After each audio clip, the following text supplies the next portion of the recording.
കഴിഞ്ഞ 24-നാണ് മലപ്പുറം സ്വദേശിനിയായ ഫസീലയും തൃശൂർ തിരുവില്ലാമില സ്വദേശി അബ്ദുൽ സനൂഫും ചേർന്ന് രാത്രിയിൽ എരഞ്ഞിപ്പാലത്ത് ലോഡ്ജിൽ മുറിയെടുത്തത്. 25-ന് സനൂഫ് ലോഡ്ജ് ജീവനക്കാരോട് പണമെടുത്ത് തിരികെ വരാമെന്ന് പറഞ്ഞ് പുറത്തുപോയി. പക്ഷേ പിന്നീട് തിരിച്ചു വന്നില്ല. ഇതിനുശേഷമാണ് മുറിയിലെ കട്ടിലിൽ ഫസീലയെ മരിച്ച നിലയിൽ കണ്ടെത്തിയത്.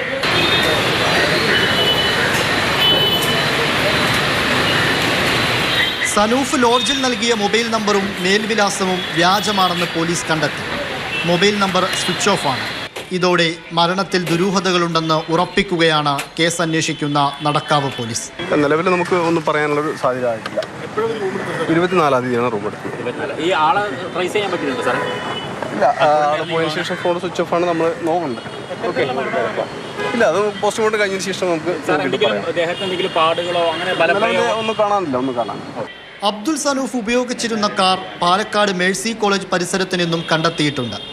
കാറിന്റെ രേഖകൾ പരിശോധിച്ചപ്പോൾ മറ്റൊരാളുടെ പേരിലാണ് രജിസ്ട്രേഷൻ എന്നും കണ്ടെത്തി. ഇരുവരും നേരത്തെ സുഹൃത്തുക്കളാണ്. സനൂഫിനെതിരെ നേരത്തെ ഫസീല ഒറ്റപ്പാലം പോലീസ് സ്റ്റേഷനിൽ പീഡന പരാതിയും നൽകിയിരുന്നു. കോഴിക്കോട് കേന്ദ്രീകരിച്ച് ഫസീല ജോലി ചെയ്യുകയാണെന്നാണ് ബന്ധുക്കൾ പറയുന്നത്. ആരെയും സംശയമില്ലെന്നും എന്താണ് സംഭവിച്ചതെന്ന് അറിയണമെന്നും ഫസീലയുടെ പിതാവ് പറഞ്ഞു. വീട്ടിൽ നിന്ന് ഇപ്പോൾ പറയുന്നേക്കേണ്ട ജോലിക്കായിട്ട് പോകുന്നതാണെന്ന്. അപ്പോൾ ഇതെങ്ങനെ മരണപ്പെട്ടു, എന്താണ് ഇങ്ങനെ ലോഡ്ജിൽ വെച്ചിട്ടാണ് മരണപ്പെട്ടുകൊണ്ടെന്നുള്ള പേരാണ് കിട്ടിയിരിക്കുന്നത്. അപ്പം നമുക്ക് ഇതിൻ്റെ കേസ് അത് ഏത് രീതിയിലാണെന്നുണ്ടെങ്കിൽ നമുക്ക് അതിൻ്റെ എല്ലാം അറിയണം. ആരാണ് ഇതിൻ്റെ പിന്നിൽ കളിച്ചു കൊണ്ടെന്നില്ല നമുക്ക് അറിയണം.